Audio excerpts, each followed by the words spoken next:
Bem-vindos à Jornada Bíblica da Ressurreição. Fiquem conosco até o final e não se esqueçam de compartilhar este vídeo com mais alguém.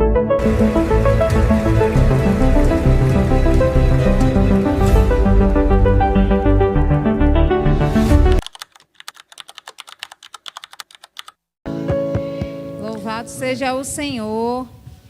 Obrigado, Levitas. Deus continue abençoando. Vamos abrir as nossas Bíblias em 1 Coríntios 1:18.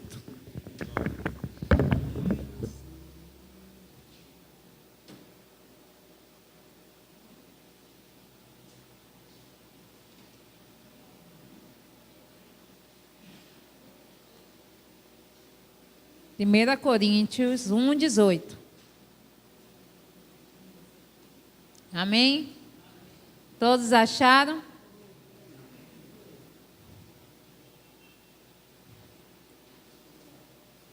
Glória a Deus. Diz assim a palavra do Senhor em 1 Coríntios 1:18. Certamente a palavra da cruz é loucura para os que se perdem, mas para nós que somos salvos, poder de Deus. Pai, foi lida a porção da tua palavra. Eu estou aqui, Senhor, com temor e tremor, Senhor. O Senhor sabe de todas as coisas. O Senhor sabe tudo que me aconteceu durante essa semana, Senhor. Mas a certeza é que eu tenho que o Senhor está aqui neste lugar. Antes de eu chegar aqui, o Senhor já estava preparando o ambiente, acampando os seus anjos nos lugares determinados para guerrear o bom combate neste lugar, Senhor. Porque o Senhor tem uma palavra viva e eficaz para nós nesta manhã.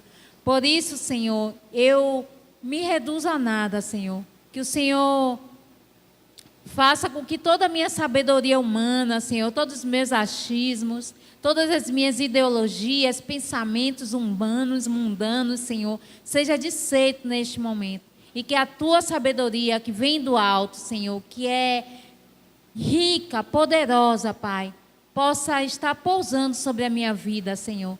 Que o meu falar, Senhor, seja o teu falar nesta manhã. Que o Senhor me use como teu instrumento, Senhor. Como servo do Senhor, como vaso que estava na prateleira do Senhor, e aprove o Senhor me usar nesta manhã. Que o Senhor faça tão somente aquilo que te apraz, Senhor, no nosso meio, Pai. E em nome de Jesus, que o Senhor repreenda agora todo espírito contrário ao teu, todo roubador da semente, todo ladrão da semente, todo espírito perturbador, toda comissão nos ouvidos, Pai, todo espírito que queira trazer, Senhor, divisão, confusão, Senhor, através, Senhor, de tudo que será dito, falado, ministrado nesta manhã, que o Senhor paralise pelo poder que há no nome de Jesus. Acampe os seus anjos com espadas desembanhadas de fogo nas mãos, para desfazer, anular e neutralizar a ação das trevas, Senhor, em nome de Jesus. E que possamos estar aqui, Senhor, com os corações abertos, como terras certas, para ouvir a tua boa palavra. Em nome de Jesus eu oro e te agradeço. Amém. Podem sentar, irmãos. 1 Coríntios, fala que certamente a palavra da cruz é loucura para os que se perdem, mas para nós que somos salvos, poder de Deus. Nos versículos anteriores a esse versículo, Paulo estava chamando a atenção dos coríntios. Chamando a atenção porque uns estavam falando, eu sou de Paulo, eu sou de Apolo, eu sou de fulano de tal. Como acontece nos dias de hoje, Eu sou de tal igreja, meu pastor é fulano de tal, mas nós somos a igreja do Senhor. Nós temos um dono e Ele é o nosso Pai, Ele é o nosso Senhor, Ele é o nosso Salvador. Então, Paulo estava exortando a eles aqui. E vocês são de Cristo, acaso Cristo está dividido? Acaso o Senhor está dividido entre fulano e Beltrano? Não. Vocês têm um Senhor e Salvador, que é o Senhor Jesus Cristo. E diante disso, ele começa a falar da mensagem da cruz, que fala que certamente a palavra da cruz é loucura para os que se perdem. Porque os judeus ficam na filosofia, né, nos tempos, na palavra do Velho Testamento, se apegando a textos fora do contexto para, né, ser radical com algumas pessoas e com eles mesmos que estão sendo religiosos, não, né? Os judeus aqui, os hebreus, né? Uns brigavam pela incircuncisão, outros brigavam pela circuncisão, e aí ficava naquele embate, querendo trazer divisão no reino. E a gente sabe, segundo a palavra do Senhor, que um reino dividido, ele não subsiste, né? Então, por que que a palavra da cruz, ela é loucura para os que se perdem, né? Em Romanos 5:8 diz assim: mas Deus prova o seu amor próprio para conosco pelo fato de ter Cristo morrido por nós, ainda pecadores, né?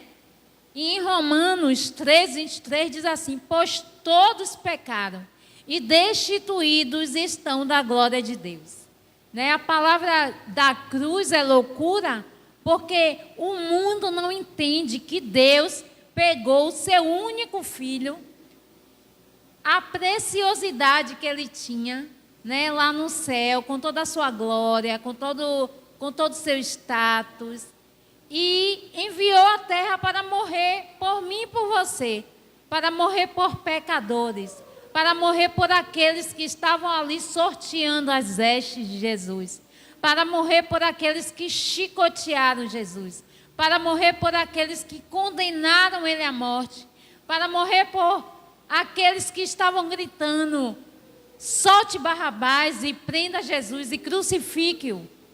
Então o mundo jamais vai entender esse amor de Deus entregar o seu filho para sofrer, para padecer pelos nossos pecados.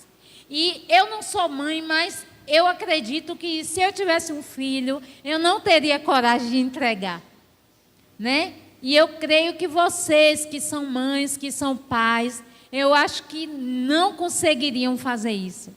Por pessoas que estavam ali fazendo tudo de ruim, né? Como éramos nós, destituídos da glória de Deus, pecadores. Quantas vezes nós blasfemamos o nome do Senhor? Quantas vezes nós dissemos não para Ele? Quantas vezes nós negamos a Ele? Quantas vezes nós falamos coisas que entristecem a Ele, né? Mas mesmo assim Ele morreu, Ele veio ao mundo, Ele tomou o meu e o seu lugar, e Ele rasgou a cédula de condenação que existia contra mim e contra a sua vida. E é por isso que nós estamos aqui hoje, celebrando, adorando, estudando, meditando, conhecendo e prosseguindo em conhecer ao Senhor, que esse é o direcionamento que Ele tem na palavra para nós. Jesus, antes de vir à humanidade, Ele tinha no céu posição, autoridade e lugar de honra.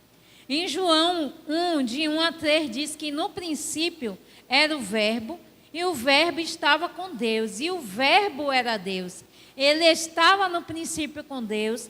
Todas as coisas foram feitas por intermédio dele, e sem ele, nada do que foi feito se fez. Você entende? O Senhor estava lá. Tem até uma canção que diz: eu estava lá no céu, junto com os anjos, trono de glória. Mas meu pai me disse assim: filho querido, quero falar contigo.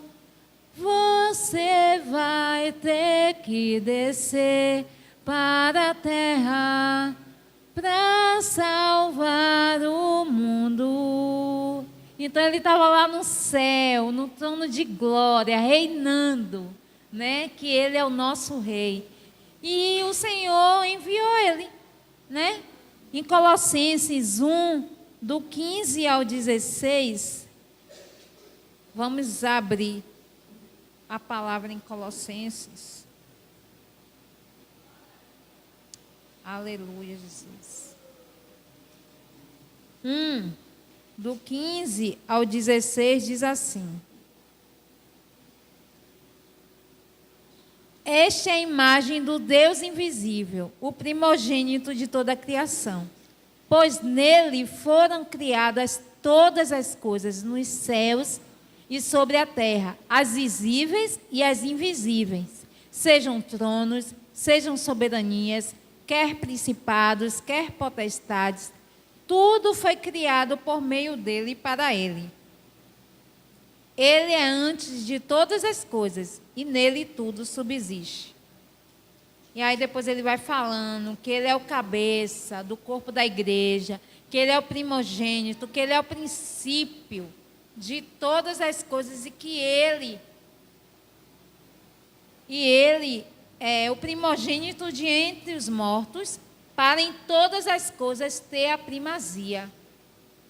Porque aprove a Deus que nele residisse toda a plenitude, e que, havendo feito a paz pelo sangue da cruz, por meio dele reconciliasse consigo mesmo todas as coisas, quer sobre a terra, quer nos céus.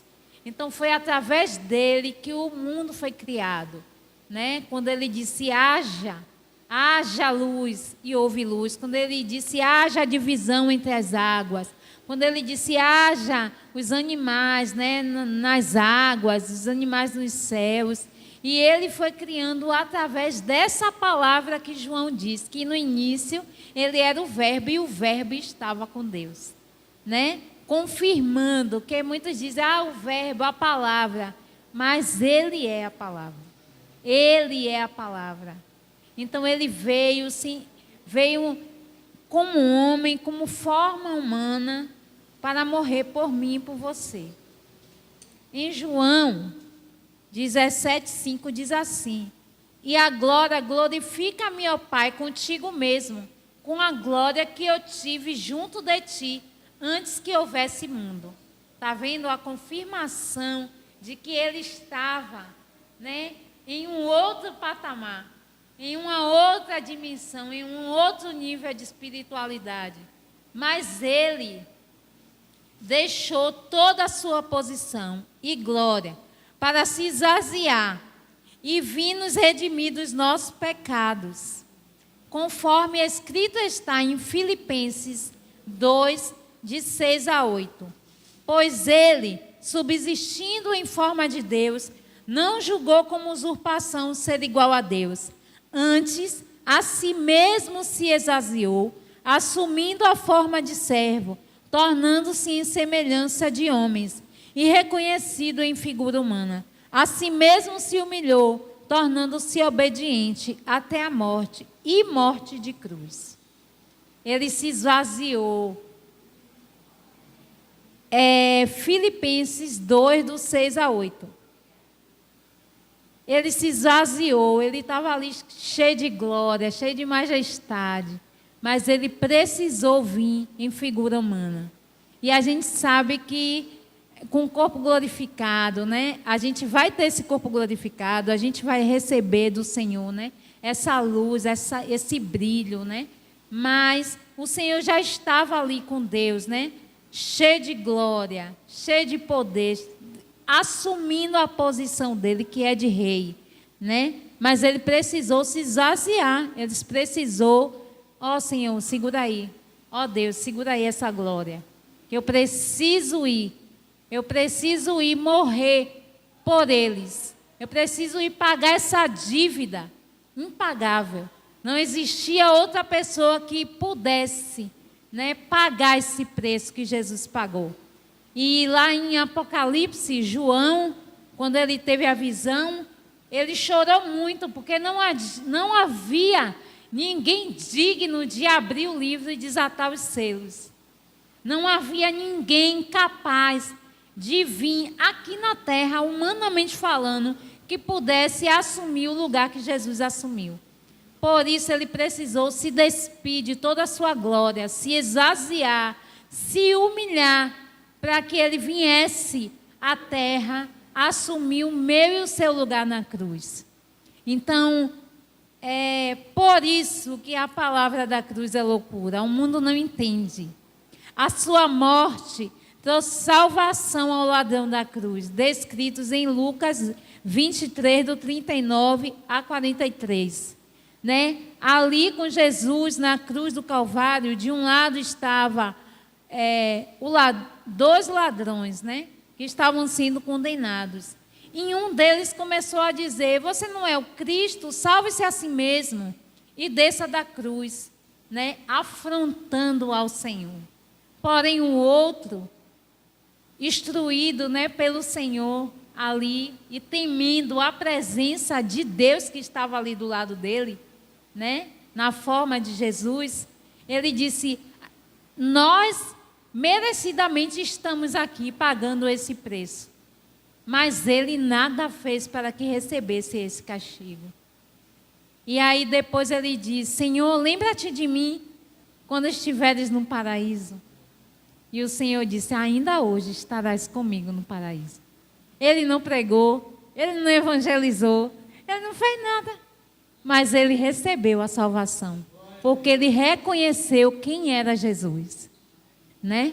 Ele reconheceu. Então o mundo não entende isso. Como um ladrão na cruz, condenado, vai receber a salvação, vai estar com você no paraíso, e muitos ali ao redor, blasfemando, cuspindo, lançando palavras, né, de blasfêmia contra o Senhor. Mas ele não, ele reconheceu quem Jesus era. E ele recebeu através da cruz, antes mesmo de Jesus ser ressuscitado, né? Porque Jesus ressuscitou e trouxe, né? Quando Jesus estava na cruz, que ele expirou, que ele entregou o Espírito a Deus, o véu se rasgou. E através desse rasgo no véu, de alto a baixo, nós recebemos livre acesso a entrar no Santo dos Santos e adorá-lo, como ele é, da forma que o Senhor nos dirige. Hoje em dia nós não precisamos de um intermediário, de um sumo sacerdote para fazer um sacrifício pelos nossos pecados. Não, hoje, quando o Espírito Santo nos convence e nos faz entender que estamos pecando, nós elevamos o nosso pensamento ao Senhor e pedimos perdão, e Ele nos perdoa, né?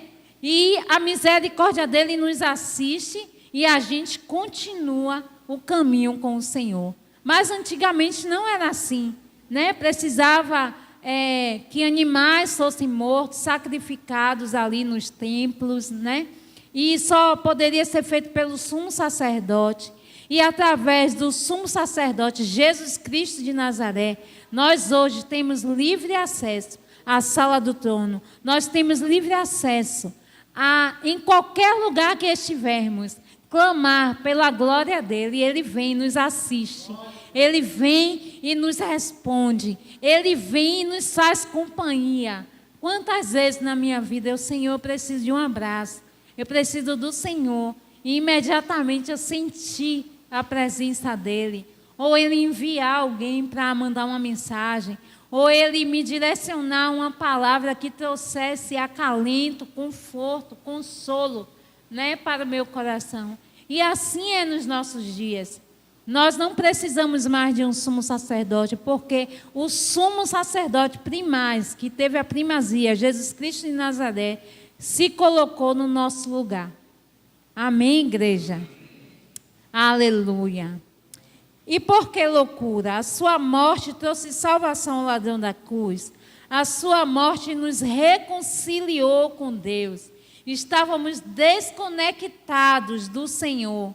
Em Colossenses 1, 21 e 22 diz: e a vós outros também, que outrora ereis estranhos e inimigo no entendimento pelas vossas obras malignas, agora, porém, vos reconciliou no corpo da sua carne, mediante a sua morte, para apresentar-vos perante ele santos, inculpáveis, irrepreensíveis. Então, hoje não existe mais essa cédula de condenação. Nós não temos mais que fazer sacrifício na cruz, porque o único sacrifício aceitável já foi feito. E ele padeceu por mim e por você. Ele sofreu muito, muito. A gente muitas vezes fica assim imaginando, lê Isaías 53, e fica só imaginando, mas nossa imaginação não é nem um terço do que ele passou. Do sofrimento, da vergonha e de tudo que submeteram a ele. A palavra do Senhor em Isaías 53 diz que não havia nele beleza ou formosura que nos agradasse. Que ele era desprezado, humilhado entre os homens. Homem de dores, que sabe o que é padecer. Desprezado, e deles não fizemos caso. Porque ele levou sobre si as nossas dores, os nossos pecados. E o castigo que nos traz a paz estava sobre ele. E pelas suas pisaduras nós somos sarados. Né? Ele estava com o rosto desfigurado, com o corpo todo dilacerado, moído pelas nossas transgressões. Ele foi muito humilhado, ele sofreu muitas dores. A coroa de espinho tinha veneno, né? Tinha uma substância que inchava, segundo os historiadores, né? E aquilo trazia hematomas terríveis, né? Ele foi chicoteado e, segundo os estudos, no chicote tinham ossos nas pontas. Alguns falam que tinham ossos, outros dizem que tinham lanças, mas a gente sabe que o corpo dele foi moído no meu e no seu lugar, né? Então, hoje, a gente tem que trazer memória, né, esta palavra, para a gente entender o que foi que Jesus passou. E muitas vezes nós, meu Deus, eu estou sendo perseguido no trabalho. Meu irmão, o que é a perseguição no seu trabalho, diante da perseguição dos servos do Senhor na igreja primitiva? Você não passou nada. A gente aqui no Brasil não passa nem um grão de mostarda de perseguição, gente. E a gente vê, eu estou passando uma prova, estou amaldiçoando a própria vida. Porque o Senhor vai trazer, né? A palavra do Senhor diz que existe o dia mau, né, para todas as pessoas debaixo do sol. A gente vai ter dias difíceis, vai ter dias, não que eu esteja menosprezando a dor do outro, mas dizer que está sendo perseguido quando um colega faz uma picuinha, não, meu irmão. Perseguição era o que eles viveram lá em Atos, que eram ser mortos, decapitados, jogados numa fornalha de óleo quente, como João, na ilha de Pátimos, ser preso, apanhar, ser obrigado a trabalhar. Isso sim é perseguição. Era aquilo que o povo de Deus, depois que Jesus ascendeu aos céus e veio com Paulo, ele perseguia realmente os cristãos e matavam, e torturavam, e eles não tinham paz. Imagine a gente estar aqui cultuando, com tudo fechado, e atemorizado de chegar alguém nos matar. Isso sim é perseguição. Isso sim é sofrer pelo Evangelho. É aquilo que os missionários estão vivendo nas regiões onde é proibido pregar o Evangelho. Isso sim é ser perseguido, onde eles têm que rasgar um pedaço da Bíblia, esconder e ir para cavernas para estudar a palavra do Senhor. Isso sim é ser perseguido. É que eles não podem ter um acesso a uma Bíblia física, não pode baixar no celular a Bíblia. Na China é assim, não pode, você não pode ter Bíblia. E você é condenado, a família é condenada. Isso sim é perseguição, mas nós ainda estamos no tempo em que podemos buscar. Mas vai vir um tempo em que nós não poderemos mais. Por isso que a palavra diz, buscai ao Senhor enquanto se pode achar. Invocar enquanto você pode. Enquanto você pode falar do Senhor para o seu vizinho, para a sua família, para os seus entes queridos. Aonde você estiver aqui no Brasil, você ainda tem essa liberdade de falar do Senhor, de falar dessa mensagem da cruz. Eu sei que muitos não vão entender, muitos não vão reconhecer esse sacrifício como suficiente para nos trazer salvação. Mas o Espírito Santo, que convence o homem do pecado, da justiça e do juízo, ele é poderoso para trazer o entendimento. Ele é poderoso para fazer a pessoa reconhecer que verdadeiramente o Senhor tomou sobre si as nossas dores, as nossas enfermidades, para nos dar salvação, liberdade, para nos restaurar, para nos reconciliar com Ele. Porque nós estávamos destituídos, separados da glória de Deus. Mas Ele tomou o nosso lugar e trouxe essa aliança novamente, e trouxe esse elo que nos une ao Senhor novamente, para que possamos buscar o Senhor, para que possamos nos encher dEle, para que possamos, em qualquer lugar que nós estivermos, clamarmos a Ele e Ele nos ouvir. Ele está 24 horas disponíveis ao nosso favor. A palavra do Senhor diz que eis que estou convosco todos os dias, até a consumação dos séculos. Até Ele vir e nos resgatar para a glória. Até Ele vir chamar o meu e o seu novo nome, que está lá escrito no livro da vida. Então, se você ainda tem dúvida se o seu nome está escrito no livro da vida, esta é a hora, este é o dia de você clamar a Ele e dizer: Pai, escreve o meu nome no livro da vida, no livro do Cordeiro, porque eu não quero ficar aqui e passar todas essas tribulações que estão para vir. Eu não sei se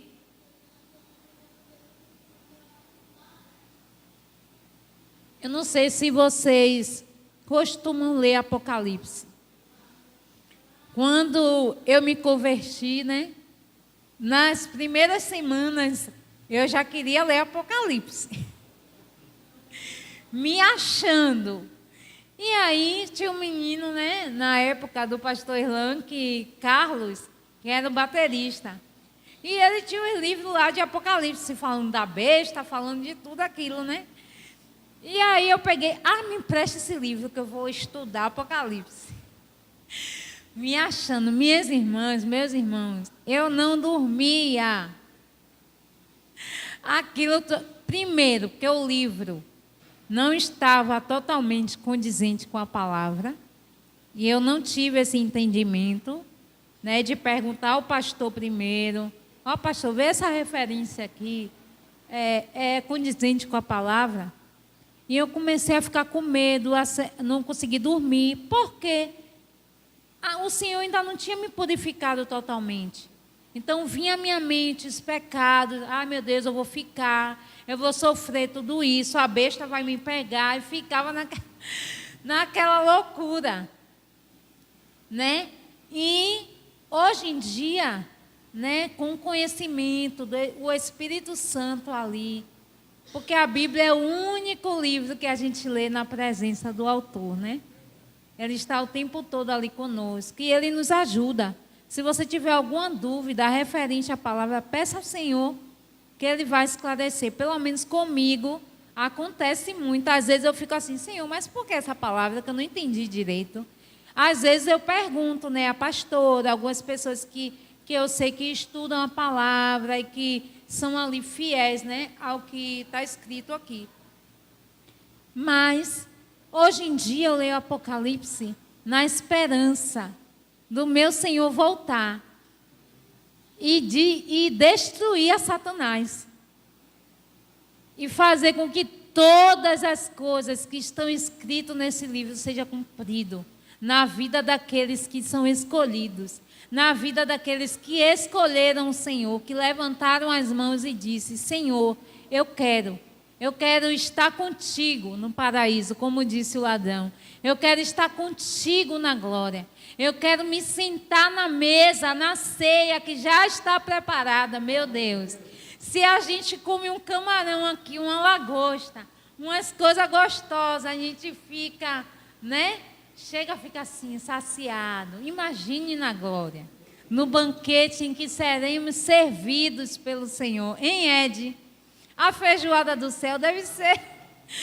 Ah, Jesus, eu quero, Pai. Então, nós precisamos ansiar estar com Ele. Nós precisamos ansiar este momento, este dia maravilhoso em que iremos encontrar o nosso Senhor. Loucura para o mundo que não consegue entender que o sacrifício do Senhor Jesus na cruz trouxe para nós que andávamos em trevas salvação, né? E pelo sangue do seu amor, a anulação da dívida que nos estava proposta, para que pagássemos, Ele que pagou no nosso lugar. Ali na cruz, no meu e no seu lugar, Jesus rasgou a cédula de dívida que havia contra nós. E ainda mais, rasgou o véu que fazia a separação entre nós e o Senhor. E hoje temos livre acesso à sala do trono para adorá-lo de forma que sabemos e sem nenhuma interferência, né? É loucura para o mundo, para aqueles que ainda não receberam. Mas para nós, a mensagem da cruz é o poder de Deus. Para nós que entendemos o sacrifício naquela cruz, no meio e no seu lugar e pela humanidade, né? Porque Ele não só morreu para nós, Ele morreu para que trouxesse salvação. Né? Ele morreu para que pudéssemos hoje estar aqui aliançados com Ele.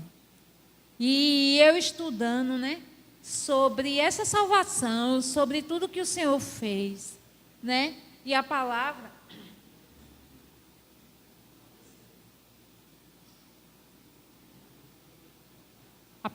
né, do Senhor diz que o Senhor trouxe ciúmes ao povo de Israel para que nós alcançássemos a salvação. O Senhor trouxe ciúmes a eles para que pudéssemos ser enxertados na videira.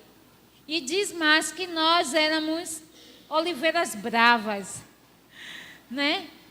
Oliveiras bravas, e não estávamos sendo alimentados na seiva que é o Senhor. Então, Ele é a raiz da planta. E nós estávamos um galho separado, jogado do lado. Sem alimentação, sem nutrição, né? Secos, galhos secos. Mas o Senhor trouxe esse ciúme ao povo de Israel. E desse ciúme, o povo de Israel não aceitou a Ele. Não aceitou o Senhor. Mas nós, através desse ciúme, Ele trouxe nessa oportunidade de nós reconhecermos Ele como Senhor e podermos estar, né, junto com Ele. Junto com Ele. E eu quero ler isso para que fique entendido, né? Porque muitas vezes eu não entendia isso, né? Eu disse, poxa, o Senhor veio ao mundo para o povo dele e esse povo não aceitou, né? Por que esse povo não aceitou? Olhe só o que diz a palavra do Senhor em Romanos, capítulo 11,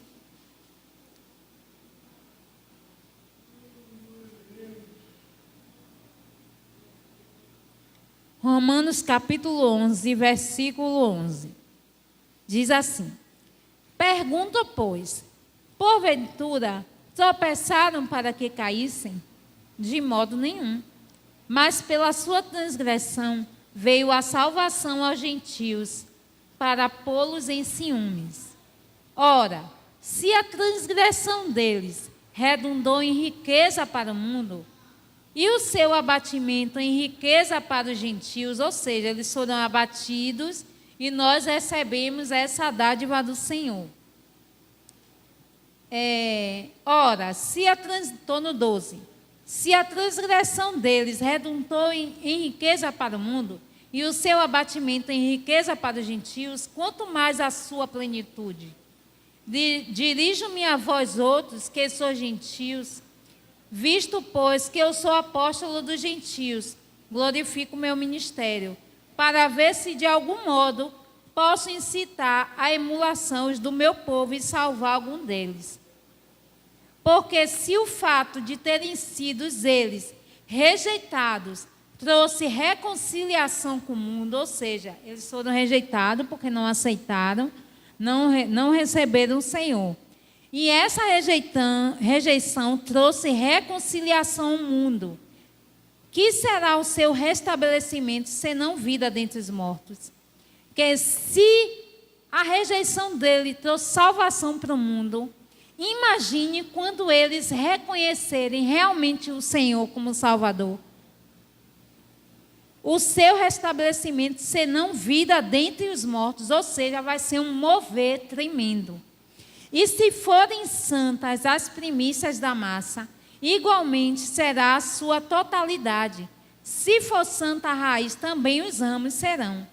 Se, porém, alguns dos ramos foram quebrados, e tu, eu, você, sendo oliveira brava, fostes enxertado em meio deles e te tornaste participante da raiz e da seiva da oliveira, não te glories contra os ramos. Ou seja, não fique dizendo, eles não aceitaram, eles já estão condenados, porque não é isso. O Senhor tem um plano estabelecido para resgatar Israel. Existem muitas promessas na palavra de Deus de que o Senhor resgatará Israel, assim como Ele fez conosco. E não te glories contra os ramos, porém se te gloriares, saiba que não és tu que sustenta a raiz, mas a raiz sustenta a ti. Dirás, pois, alguns ramos foram quebrados para que eu fosse enxertado. Bem, pela sua incredulidade foram quebrados. Tu, porém, mediante a fé estás firme. Não te ensoberbeça, mas teme. Olha o recado do Senhor. Não se ensoberbeça por você ter sido enxertado na videira verdadeira. Porque o Senhor tem um plano especial para o povo de Israel. Porque se Deus não poupou os ramos naturais, ou seja, a Israel, também não poupará a ti. Então vamos vigiar diante disso. Considerai, pois, a bondade e a severidade de Deus para com os que caíram. Severidade, mas para contigo a bondade de Deus. Se nela permaneceres, de outra sorte também, tu serás cortado. Então, é uma palavra de vigilância para nós.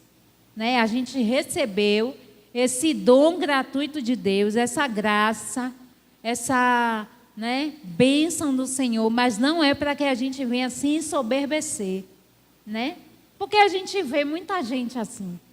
Porque aceitou Jesus, não fala mais com os ímpios da casa. O irmão se afastou, não fala mais, passa e vira a cara, Olha assim de lado, ó a roupa da irmã, não era a irmã? Quem somos nós? Quem somos nós? Eles também, se não permanecerem na incredulidade, olhe bem o que o Senhor está falando. Se eles não permanecerem na incredulidade, serão enxertados, pois Deus é poderoso para os enxertar de novo. Pois se foste cortado da que por natureza era a oliveira brava, e contra a natureza enxertado em boa oliveira, quanto mais não serão enxertados na sua própria oliveira aqueles que são ramos naturais. Imagine que bênção, O Senhor tem um plano de salvação. Foi tudo um plano de salvação. Então a gente precisa entender que esse sacrifício na cruz foi suficiente para nos resgatar, para nos redimir, e que hoje não existe mais condenação contra a minha e a sua vida. Não existe. A palavra do Senhor diz que porque eu estou bem certo de que nem a morte, nem a vida, nem os anjos, nem os principados, nem as potestades, nem os poderes, nem o porvir, nem a morte, nem a vida, nem a altura, nem a profundidade. Nada poderá nos separar do amor que está em Cristo Jesus, nosso Senhor, porque Ele já assumiu o meu e o seu lugar. Não existe mais como separar você do amor de Deus, porque Ele já te amou. Ele te amou primeiro, Ele se entregou primeiro no meu e no seu lugar. Não existe essa separação. Mesmo que você queira, o Senhor vai te atrair. Porque a palavra do Senhor em João diz que todos aqueles que o Senhor Deus deu a Jesus, Ele não perdeu nenhum.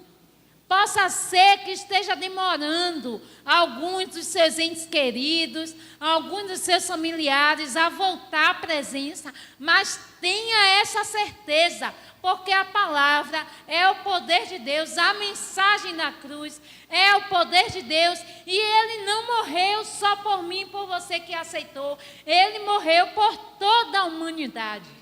Por toda a humanidade, por aqueles que ainda não receberam, por aqueles que ainda estão afastados, o Senhor morreu por eles também. Então tenha essa certeza no seu coração, tenha essa certeza que todos aqueles que passaram, que receberam a palavra do Senhor, que receberam essa mensagem de poder, de transformação, de restauração, de reconciliação, vai voltar à casa do Pai, vai voltar a ser enxertado, vai voltar a receber alimento da seiva.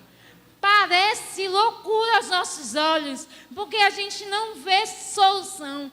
A gente olha assim, meu Deus, tem misericórdia. O tanto que eu tenho orado, o quanto que eu tenho lançado palavras de vida, o quanto que eu tenho me esforçado, Senhor. Parece que esse dia nunca vai chegar. Não, minha amada. Não, aquele que começou a boa obra na minha, na sua vida, é fiel e justo para nos aperfeiçoar até esse dia perfeito. Espere e confie no Senhor. Leve essa palavra, essa mensagem de poder. Lembre, a mensagem da cruz é loucura para aqueles que se perderam, para aqueles que não aceitaram, para aqueles que não querem reconhecer a Jesus como Senhor. Mas para nós que já o recebemos, que nós que já recebemos esse poder do alto, é o poder de Deus. Então, quando você tiver em uma situação conflitante, quando você tiver em um momento em que você não veja a solução, entenda, essa mensagem é suficiente. Não queira iludir com palavras de persuasão, não queira enfadar o outro com suas palavras, apenas lance a palavra de Deus. Porque o Espírito Santo, aquele que convence o homem do pecado, da justiça e do juízo, vai fazer aquilo que é necessário fazer para que eles sejam enxertados nessa videira verdadeira que é o Senhor Jesus. Amém? Essa é a palavra que o Senhor ministrou ao meu coração para trazer para vocês, né? Seguindo essa jornada bíblica da ressurreição, que nada te impede, meus irmãos, de você buscar, de você estudar, de você se aprofundar nessa palavra, né? O Senhor, Ele tem multiformes maneiras de falar conosco. Então, eu tenho certeza que à medida que você vai estudando, que você vai lendo, o Senhor falará lindamente ao seu coração. O Senhor trouxe uma canção ao meu coração durante toda essa semana estudando essa palavra. E eu quero trazer aqui para vocês.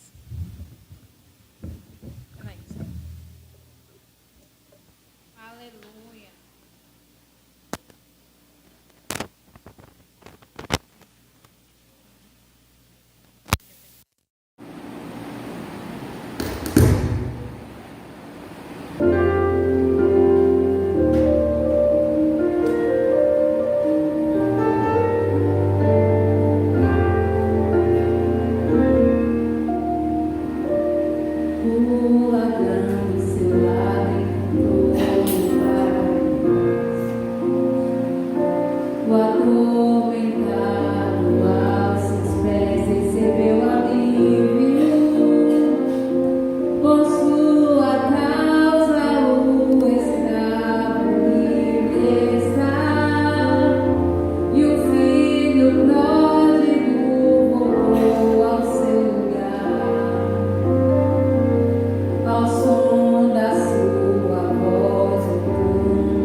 Eu sou filho de Deus,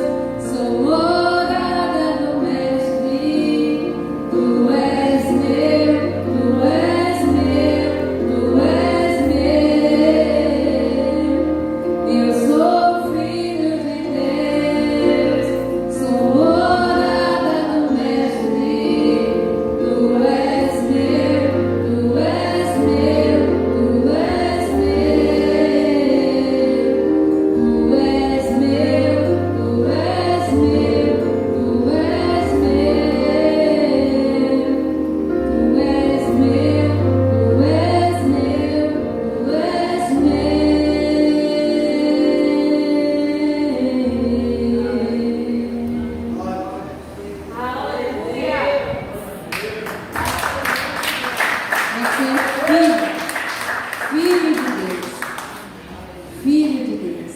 Foi bom demais, né? Então te espero no nosso próximo encontro. Tchau, tchau.